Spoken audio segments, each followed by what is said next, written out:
ibig kitang pag-aralin sa kolehiyo, ayaw mo lamang. Kuya, pag-usapan na natin to. Ayokong sayangin ang iyong pinagpaguran. Isa pa, buo na talaga ang pasya ko. Gusto ko talagang maging isang maningning na bituin sa pagkapit. Kaya lang, paano pa mangyayari ngayon yun? Paghihigpitan ng senyor ang ate.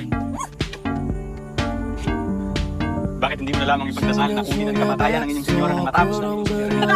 Kuya ka, kuya! Puro kakalokohan eh. Pero, atin-atin na nga. Ilang beses ko na pinagdasal yan. Ikaw, kuya, natanong ko lang.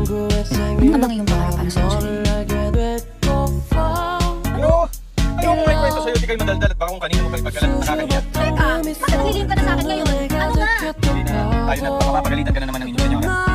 Nakatanong lang. Hindi ka na. Ano nga? Ito naman nagtatanong lang eh. Sige, tumahimik. Dili, anong lang mo na lang?